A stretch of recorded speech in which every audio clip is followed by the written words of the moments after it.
Audiencia, buenas noches y sean bienvenidos a Estación Siniestra. Esta ocasión hablaremos sobre un tema algo delicado, un tema donde lo paranormal tiene protagonismo, pero la crueldad humana está fuera del límite. Así que guarden discreción. Y si hay alguien sensible ahí donde estás, les pido que no lo dejen escuchar. Y ahora sí, empecemos con la primera historia que nos mandan desde Xochimilco. Mi nombre es Santiago. Comencemos.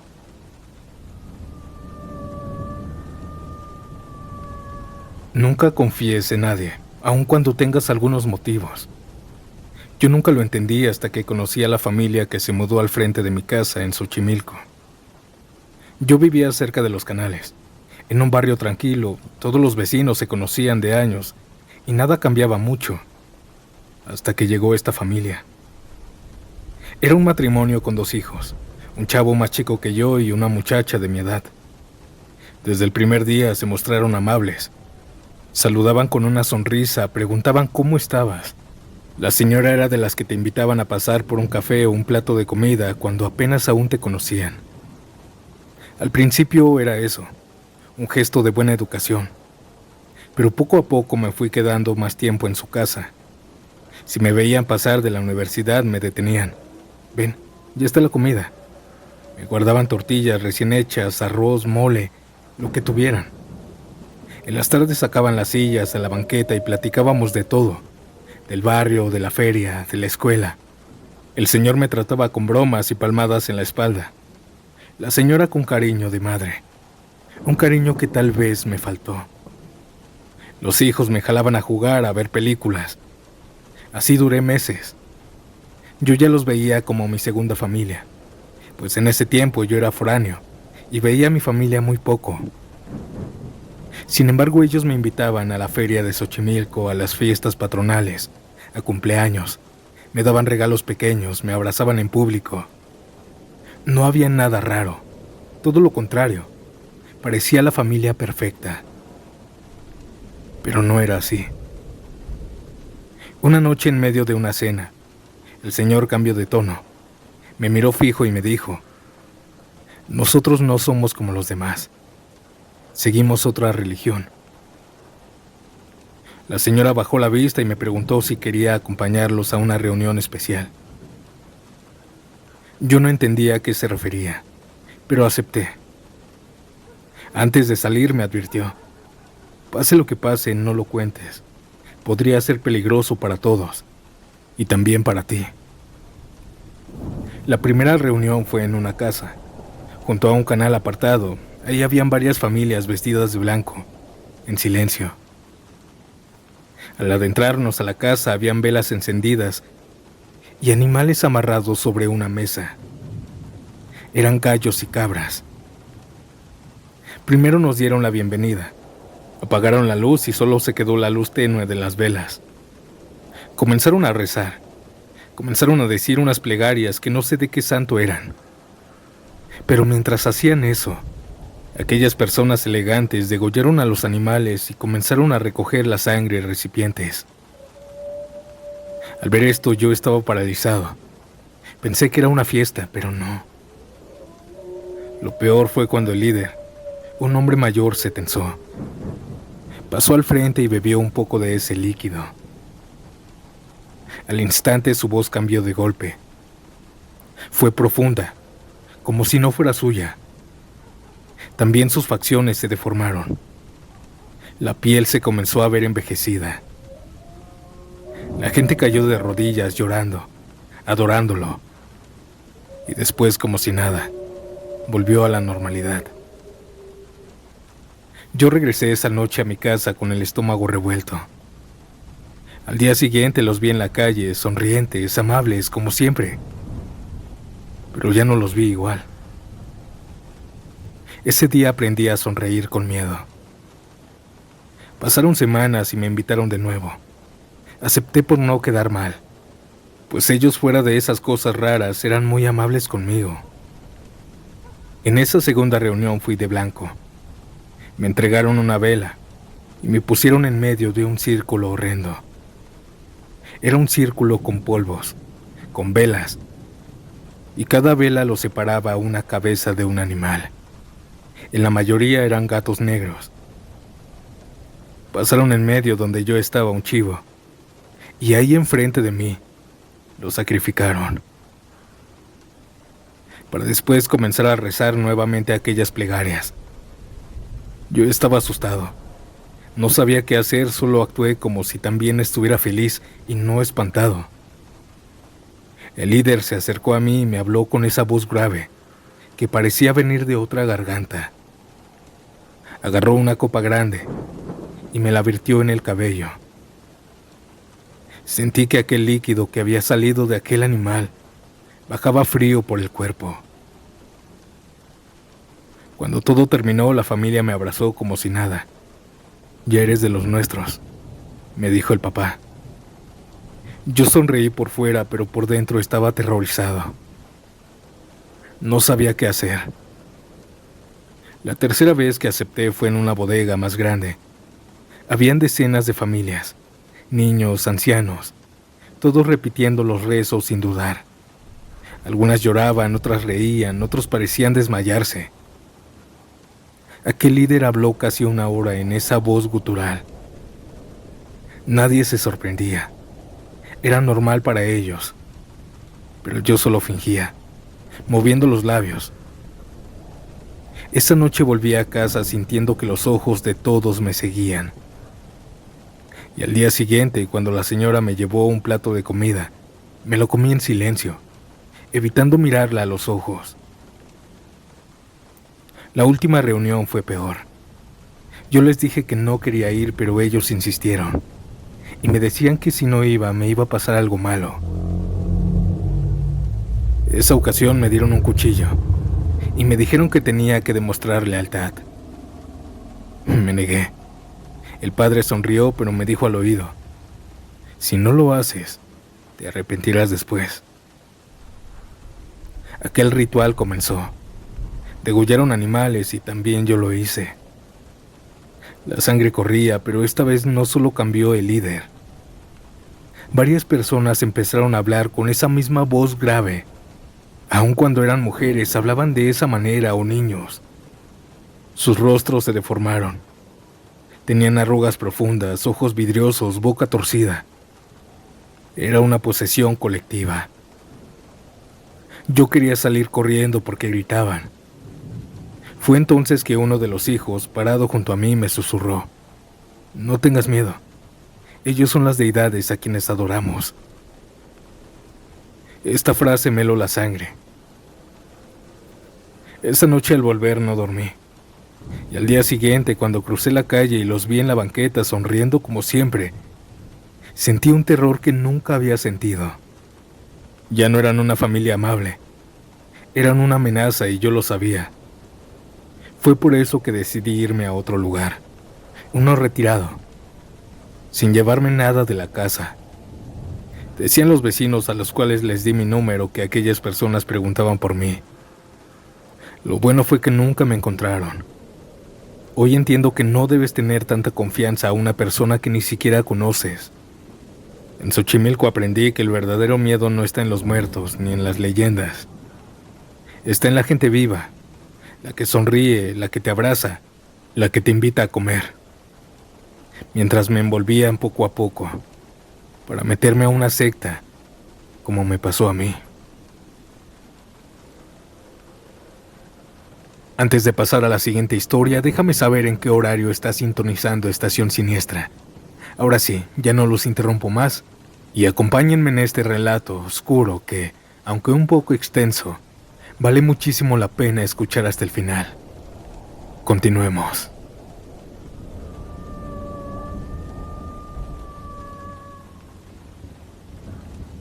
Quisiera permanecer de manera anónima, por favor.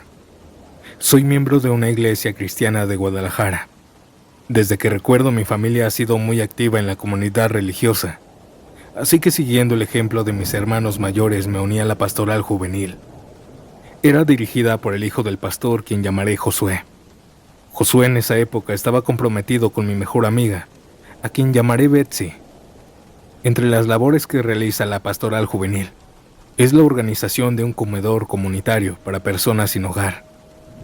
Desafortunadamente solo podemos abrirlo unos días a la semana, debido a que no tenemos apoyo institucional, y solo lo mantenemos con las donaciones de miembros de nuestra iglesia y uno que otro donador de fuera. Con el paso del tiempo en el comedor para personas sin hogar, llegué a distinguir a varios que eran recurrentes y pude establecer una conexión con algunas de las personas que frecuentaban el lugar. Así conocí a un hombre que llamaré Carlos. Tenía unos 30 años. Él no era de Guadalajara y había venido a la ciudad en busca de oportunidades laborales, pero la falta de estudios le dificultó encontrar un empleo estable. Así que se dedicó a varios trabajos informales, desde albañilería hasta cargar bultos en el mercado de abastos. Fue en este último trabajo donde sufrió un accidente que lo dejó con una discapacidad parcial en un brazo. Sin una red de apoyo familiar o de amigos, terminó viviendo en la calle. Al principio Carlos se quedaba a dormir en las plazas y jardines del centro, pero después comenzó a meterse junto con otros indigentes a los antiguos túneles que hay debajo del centro histórico de Guadalajara. Carlos iba todos los días que abríamos el comedor y nos apoyaba en lo que sus posibilidades le permitían. Con el tiempo llegué a considerarlo un amigo, y ya con la confianza, fue él mismo quien me llegó a confesar que en el pasado había estado consumiendo sustancias. Fue desde mi accidente que me hice adicto.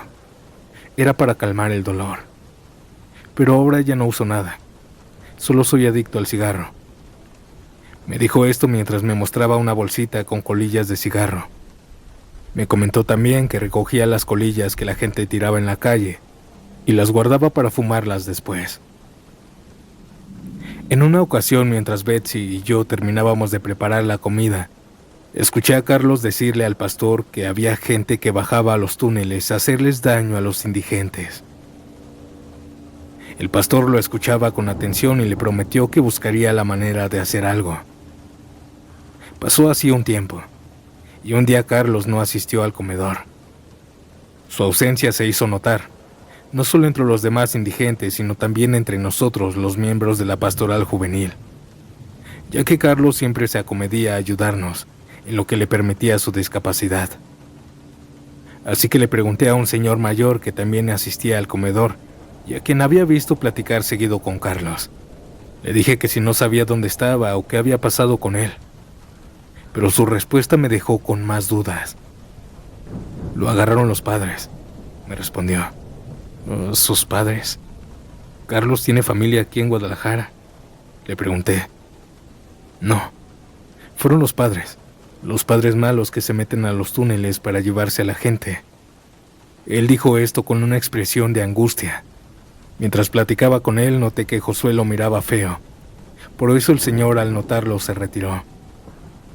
Más tarde le dije a Josué que no debería de tratar así a las personas, que no sabía lo que ellos habían vivido o por qué momentos estuvieron pasando.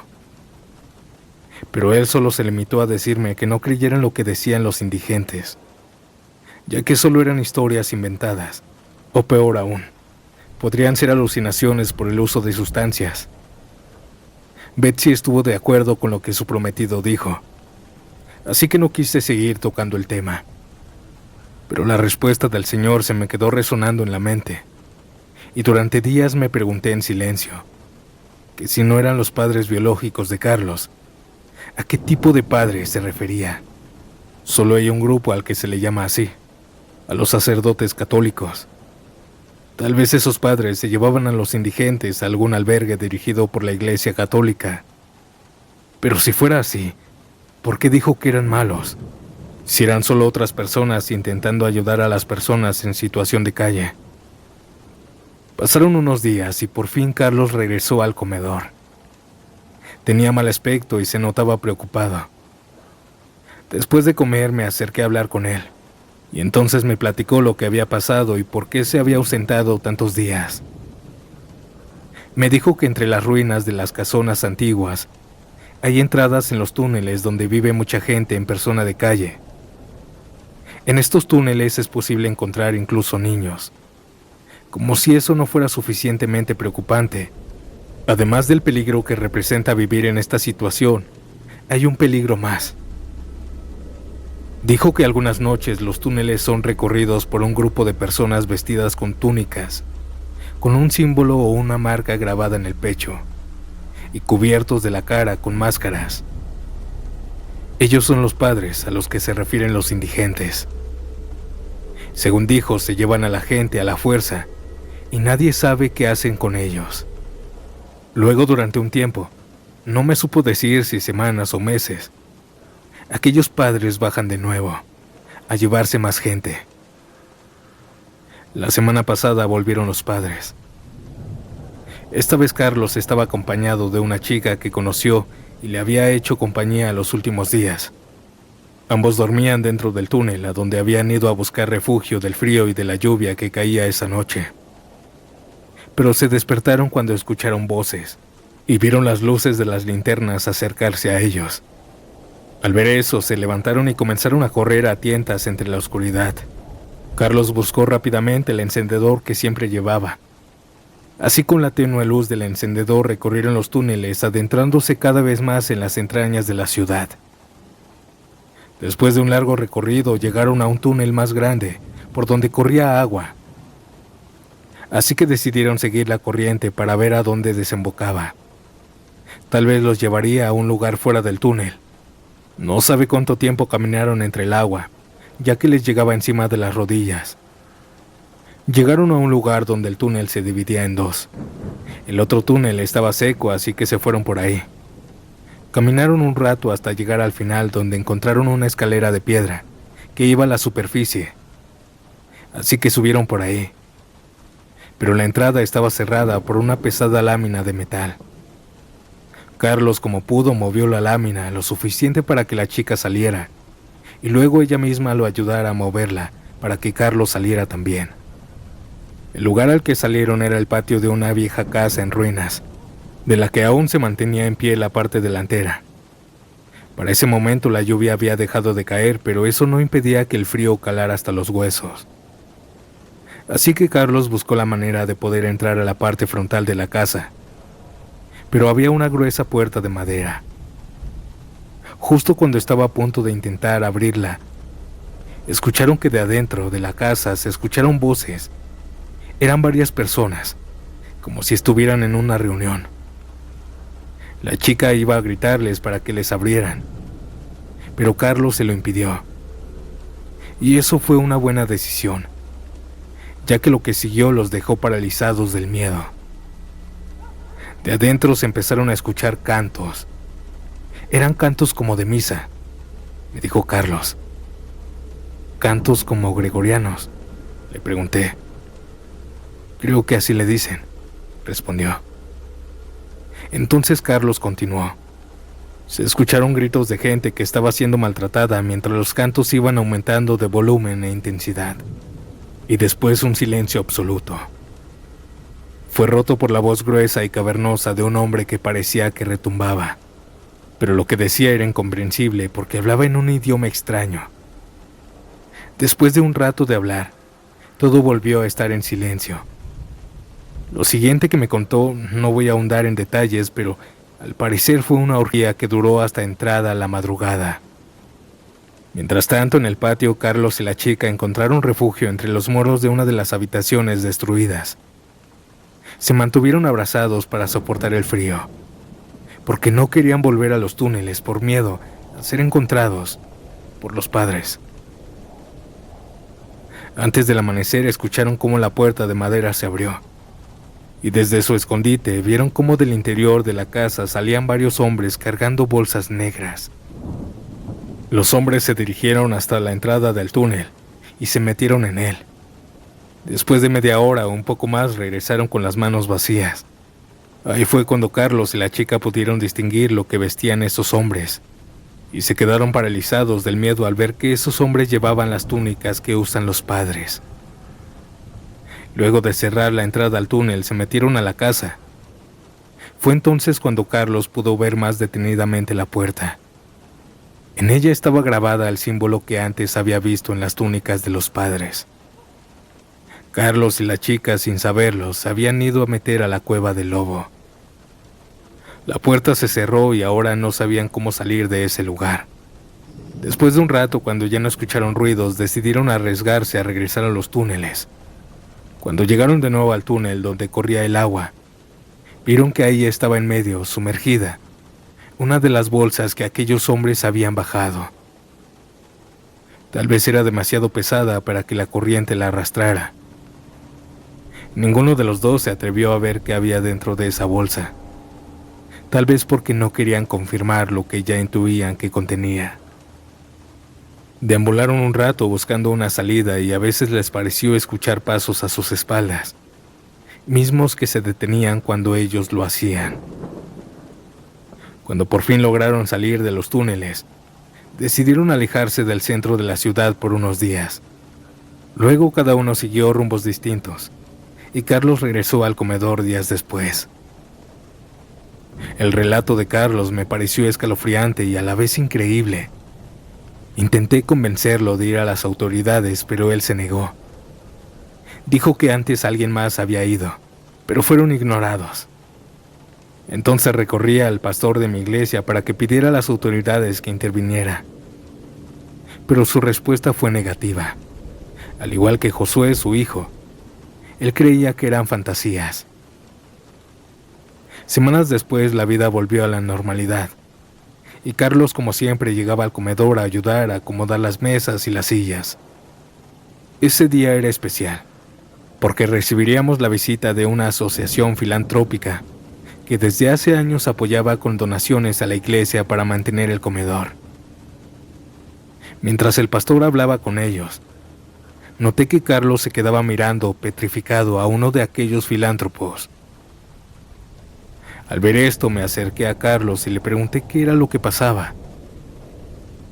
Él solo me miró con una expresión de miedo y se fue. Yo fui detrás de él y al alcanzarlo le pregunté que qué era lo que pasaba. Ahora lo comprendo todo, respondió mientras me miraba con una mezcla de coraje y decepción. Ustedes son amigos de ellos. No entiendo a qué te refieres, Carlos, le dije. Los padres. Ellos son los padres. Y el pastor es su amigo. A lo mejor también es uno de ellos. Y tú también, me dijo. Esa fue la última vez que vi a Carlos. Los meses pasaron y Betsy y Josué se casaron. Tuvieron que mudarse de la ciudad para que Josué continuara estudiando para ser pastor como su padre. Así que la presidencia de la pastoral juvenil le fue otorgada a su servidora. A diferencia de Josué, yo opté por ser más proactiva, en lugar de solo esperar a que las personas en situación de calle se acercaran. Decidí que deberíamos ir al lugar donde se reunían para llevarles algo para comer.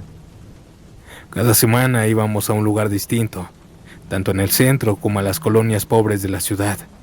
En el centro íbamos a algunos de los barrios antiguos de la ciudad, sobre todo los del Retiro, Analco y Mezquitán, que es donde se puede encontrar a más personas en situación de calle.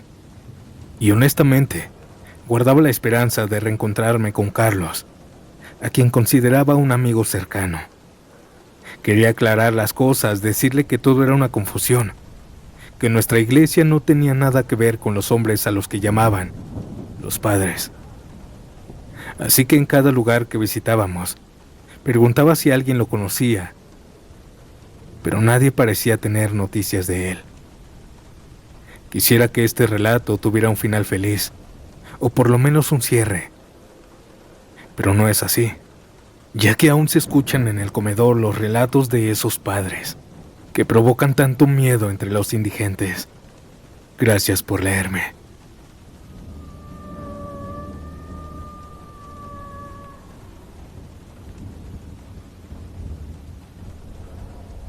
Bien decía mi abuelo que hay que tenerle más miedo a los vivos que a los muertos. Mi abuelo me dijo esta frase tantas veces que terminó grabada en mi cabeza, y les voy a contar la historia que lo hizo pensar de esta manera. Él vivió muchos años en un pueblo pequeño. La comunidad donde vivía estaba pegada a un río. No diré dónde por miedo a estas personas, solo que estaba en una región donde abundaba el campo y el ganado. Decía mi abuelo que hubo una época negra en esa comunidad, Una temporada donde la vida del pueblo se llenó de miedo, pues la gente comenzó a desaparecer una tras otra y nadie hacía nada. Para ese entonces mi abuelo tenía unos 40 y tantos años, ya con 25 años de casado con mi abuela. Trabajaba en una hacienda cuidando vacas y caballos. Se levantaba antes de que amaneciera, tomaba café y se iba. Él regresaba al anochecer, cansado, y después de cenar se sentaba en el patio a fumar un cigarro. Su vida era sencilla, normal. Pero en ese tiempo las conversaciones en el pueblo cambiaron. Ya no eran sobre el ganado o la cosecha, sino sobre quién no había regresado a su casa. Un jornalero, un muchacho, niños. Al principio la explicación era siempre la misma. El río era traicionero, dragón de gente. Pues a varios los habían encontrado en un río con golpes y heridas, pero pensaban que era por lo mismo, por las piedras en el río. Pero mi abuelo decía que eso era una mentira para encubrir lo que realmente pasaba, pues él presenció la verdad. Para llegar a la casa tenía que cruzar el puente de madera que pasaba sobre el río.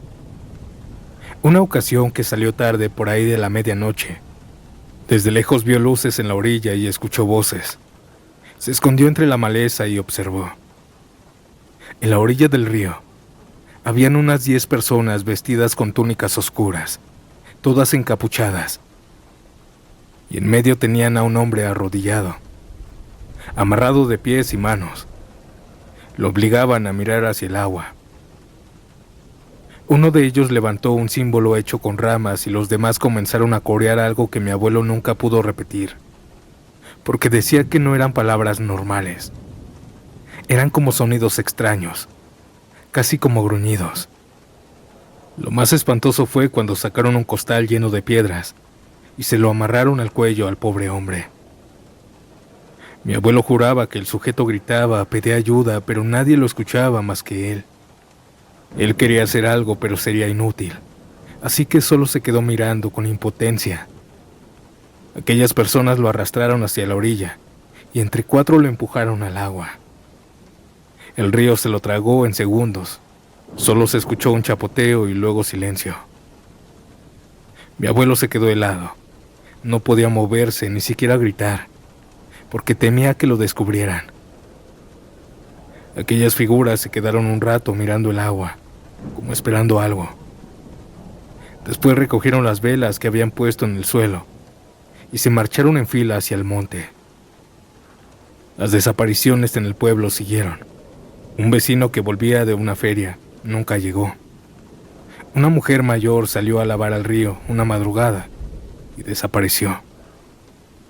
Una tarde, un señor conocido en el pueblo no regresó después de su trabajo. Sin embargo, al día siguiente encontraron su sombrero lleno de lodo a la orilla del río.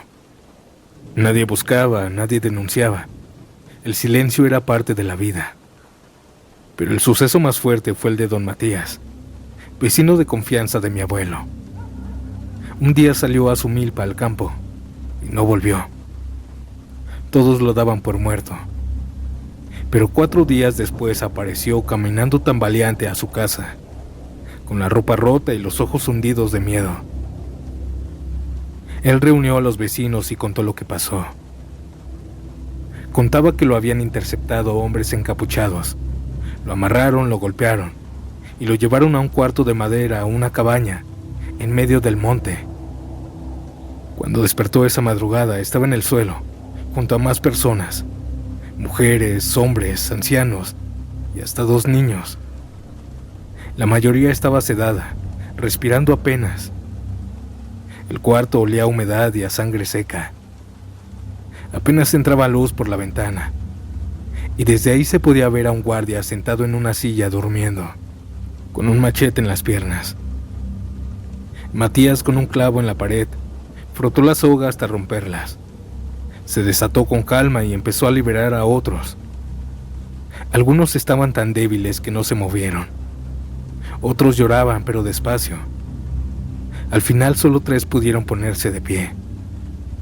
Sin hacer el mínimo ruido, entre todos salieron y comenzaron a golpear al guardia y lo dejaron inconsciente. Escaparon corriendo, pero no reconocían el lugar. Era un monte del cual corrieron por horas completas, en completa oscuridad. Horas después llegaron a una carretera. Un carro pasó, pero no se detuvo. Luego una camioneta vieja sí se paró y los llevó de regreso al pueblo. Estaban a más de 30 minutos de él. Matías regresó esa mañana con su familia y contó todo. Fueron a las autoridades, pero como no sabían dónde quedaba ese cuarto, no les creyeron. Lo tomaron como un invento. Pero mi abuelo me dijo que Matías nunca volvió a ser el mismo. Vivía con miedo, ¿y quién no? Pues en el pueblo los desaparecidos eran cotidianos en esos días. Después de ese caso, todos sabían que no eran rumores. Había gente de otra región, organizados como una secta, quitándoles la vida a personas de ese pueblo. Mi abuelo me confesó que en otra ocasión, al volver de la hacienda, vio pasar a 2 hombres encapuchados con un burro cargando un costal que escurría algún líquido rojo. Aquellos hombres lo saludaron, pero él solo agachó la mirada. Iban rumbo al río. No quiso seguirlos. Esperó a que desaparecieran en la oscuridad. Otra ocasión sucedió algo fuerte también. Al amanecer, por ahí de las 6 de la mañana, cuando ya estaba clarito, junto con los demás hombres que solían ir a trabajar, encontraron en una roca grande del río restos acomodados con cuidado, como si fueran ofrendas. En la roca habían varios símbolos pintados con su propia sangre, al parecer. Ese día los que estaban ahí fueron a la delegación y al ver las autoridades esto, ahora sí tomaron en serio estas desapariciones. Pidieron a Matías que los llevaran más o menos a donde lo habían tenido. Buscaron por varios días y noches hasta que encontraron aquel cuarto. Era muy alejado de la civilización y escondido en el monte. Aquel cuarto ya estaba deshecho. Lo habían quemado para no encontrar nada. Al parecer toda esa vigilancia en el pueblo los ahuyentó, pues desde ahí dejaron de verse en ese río y dejaron de desaparecer a la gente. Todo esto no duró mucho, quizá poco más de 4 semanas, pero hicieron mucho daño a las familias. Nadie supo quiénes eran y se salieron con las suyas. Quizá iban de pueblo en pueblo haciendo estas entregas de personas, pues después de 2 o 3 meses se comenzaron a escuchar desapariciones en el pueblo vecino. Esta fue la experiencia de mi abuelo y del pueblo con una secta. Muchas gracias por escuchar.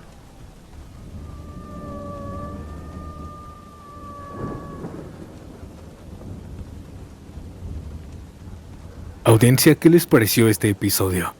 Bastante turbio, ¿verdad? Muchas gracias a quienes enviaron su relato y confiaron en mí para contarlo. Y audiencia, no olviden dejar su like, compartir este episodio y si aún no estás suscrito, suscríbete. Ahora sin más que decir, nos vemos pronto en un nuevo episodio.